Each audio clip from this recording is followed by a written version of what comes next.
Seguimos apostando por el deporte y también por contenidos de actualidad. Hoy mismo tenemos el lujazo de poder contar con Juan Vicente Chulia, que está al otro lado de la pantalla. Muy buenas tardes, Juan Vicente, director de Hafter 90 compases, un documental magnífico que se estrena hoy aquí en El Bierzo. Muy buenas tardes.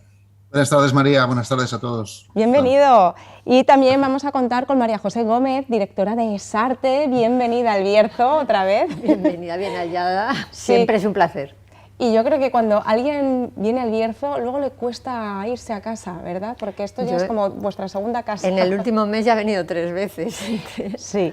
O sea que está bien. Y hoy por una buena causa. No, dos con Hafter, que sabes que el mes pasado estuvimos en la Universidad de León y ha seguido, 2 días después con Qué mujer prodigioso, y que habíamos estrenado en Almagro, en otra especialidad, y volvemos con Cristóbal Hafter, con el documental de Juan Vicente Chulia para traerlo a Ponferrada por primera vez. Así que esperamos que mucha gente se sume. Y está todo el mundo expectante. Hoy vamos a recordar a las 7:30 de la tarde en la sala Río Selmo de Ponferrada. ¿Y qué nos vamos a encontrar? Se preguntarán muchos espectadores. Juan B, cuéntanos. Bueno, vamos a encontrarnos con la figura de Hafter en una edad avanzada, como ya os comentamos en su momento, que queríamos reflejar esos últimos años de Cristóbal, después del fallecimiento de su mujer Marita. Es un documental muy musical, con muchas obras de Hafter, porque a él lo que más le interesaba y lo que más le importaba es que su música sonase. Entonces tiene mucha música y es también un documental crepuscular en el sentido de que muestra esos últimos años en Villafranca del Bierzo, pues esperando casi a reunirse con su mujer. Y tuvimos la desgracia, aunque era posible que pudiera suceder por la edad que tenía Cristóbal, que falleció durante la producción del documental, e incluso tuvimos el privilegio de ser los únicos que pudieron recoger ese entierro y ese sepelio junto a la tumba de su mujer, de Marita. La verdad que habéis vivido de forma muy intensa la última etapa de Cristóbal, ¿no? Yo creo que eso también es un regalo. Cristóbal era una persona carismática y muy cariñosa. Muy, muy cariñosa. Por lo menos a nosotros tuvimos la oportunidad de verle en su casa, de tratarle y de que tuviera ese cariño, de que nos expresara ese cariño y nos enseñara muchísimas cosas, muchísimas anécdotas en primera persona, cositas pequeñas que quedan también para nosotros, porque no todo se ha reflejado en el documental. Y en el documental es verdad que Juan Vicente ha intentado plasmar mucha parte de esa personalidad, aparte de única, sensible y humana, ¿no? O sea, ese genio que tenemos ahí también tiene su parte humana, que aparte de músico queda en el documental porque tiene que estar, porque es fundamental. Sí. Pero se nota sobre todo esa gran persona, ese trasfondo humano, ese amor por su familia, ¿no? Y por su mujer, Marita Caro. Y por el Bierzo, y por el Bierzo, Villafranca. Desde luego que siempre lo ha tenido por bandera, y su lugar emblemático como es Villafranca y su castillo. Bueno, ¿cuál ha sido lo más relevante, Juanmi, a la hora de preparar este documental? Bueno, entender la dimensión de la figura de Cristóbal dentro de lo que es la trayectoria de la música en nuestro país. O sea, él es uno de los puntales de la modernización de la música en España durante la segunda mitad del siglo XX. Entonces teníamos una responsabilidad de trasladar la dimensión creadora de Cristóbal, que es fundamental, y como bien dice su hijo Pedro en el documental, Cristóbal por sí solo hace que la música avance en España 20 años de golpe. Eso había que dimensionarlo y darlo a entender en el documental, pero sin descuidar lo que comentáis. O sea, Cristóbal además era un hombre de letras, era un hombre de ciencias, era un humanista, tenía un fuerte sentido ético y de compromiso social. O sea, era una figura muy poliédrica, que no solamente era un gran compositor fundamental en la historia de nuestro país, sino muchas cosas más que esperamos que se reflejen en el documental.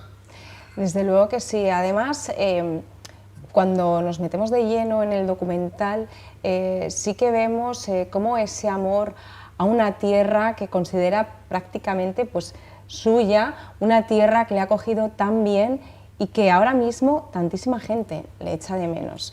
Creo que eso también salta a la vista el lado humano de un genio, ¿no? Porque es descubrir una parte más de un genio. Sí, tuvimos la oportunidad después, bueno, tras su muerte, vivimos, como bien ha dicho Juan Vicente, a rodar ese acompañamiento de la población, ese acompañamiento de la familia al féretro hasta su ubicación en el cementerio de Villafranca junto a su mujer Marita, y tuvimos también la oportunidad de recoger los sentimientos que estaban a flor de piel en esos primeros momentos de familiares, amigos y gente que le quería muchísimo en Villafranca y en Ponferrada fundamentalmente, y bueno, eso también lo recoge el documental. Era obligado. Absolutamente. También algo que me ha parecido bastante impactante y curioso, ¿no?, es cómo a través del documental no solamente se están viendo las luces y las sombras de la vida de un genio, sino la luz que hay en el documental. Cómo se transforma, porque es verdad que hay como una luz muy cenital a lo largo de todo el documental, y eso también es como que nos transporta, ¿no?, a esos recuerdos cuando él está evocando ciertas vivencias.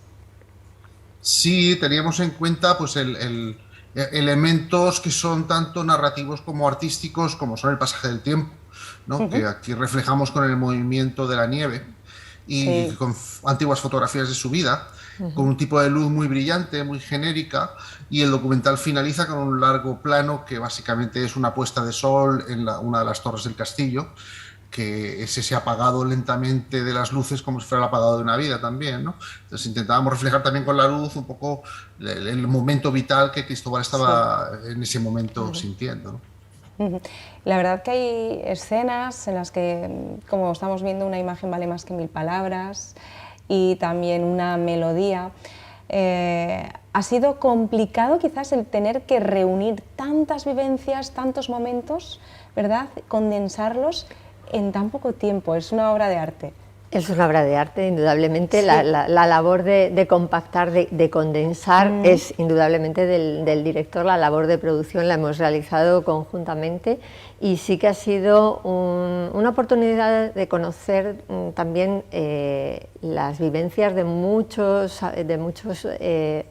músicos, intérpretes de la música de Hafter, y cómo se enfrentaban a ella. Hemos tenido la gran oportunidad y también el querer de ellos de participar en este homenaje a Cristóbal Hafter. Entonces hay grandes formaciones, hemos intentado que los lugares donde se ha grabado la música de Cristóbal Hafter fueran no absolutamente originales, pero sí muy originales. Y entonces pues ahí habéis visto la escena esta, por ejemplo, que estaba grabada en el MEIAC, que es el Museo de Arte Contemporáneo de Badajoz, un sitio inusual para que tocara el cuarteto bambú, el ensemble bambú. Y bueno, pues lugares así, una iglesia de un pueblo de Madrid donde se toca el órgano, la Real Academia de Bellas Artes de San Fernando, en esos lugares tan maravillosos que hemos tenido la oportunidad de grabar y de estar también con las declaraciones de algunos intérpretes, compositores y amigos. Es que creo que en el documental hay mucha música, pero desde muchos puntos de vista también. Sí. No solamente intérpretes, que hay muchísimos, pero sí también desde el punto de vista de críticos, estudiosos, humanistas, ¿no?, compositores también como él, que compartieron muchos momentos y que lo han querido expresar también así, porque es una figura poliédrica, como bien dice. Y hay mucho Bierzo, que lo estáis viendo. Mucho Bierzo, sí. Hay mucho Bierzo, hay mucho paisaje natural, porque él decía que uno de los grandes placeres de su vida era por las mañanas, se levantaba muy temprano de noche casi a componer, y ver amanecer y ver el Bierzo desde la ventana del castillo de Villafranca. Para él era un placer y un honor también, ¿no? Para nosotros también es un honor, que esto es un viaje circular, es decir, empezamos en Villafranca, empezamos en Ponferrada, en el Bierzo, y tenemos la suerte de regresar ahora a un festival que se llama Cristóbal Hafter. Para nosotros esperamos que la gente disfrute del documental y que hayamos honrado un poco la figura del compositor. Desde luego que sí, y más que necesario.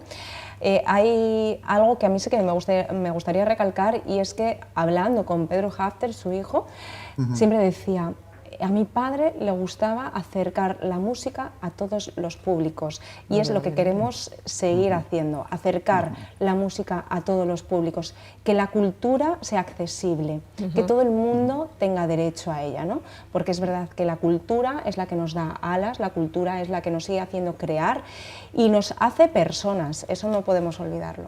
Indudablemente nos hacen mucho más abiertos a otras disciplinas, a la propia disciplina de la cultura, a crear nosotros mismos, a saber escuchar y empaparnos de la sabiduría o de las creaciones de otros, nos hace mucho más ricos. Y eso, indudablemente, Hafter en El Bierzo intentó que eso calara, en todas las edades.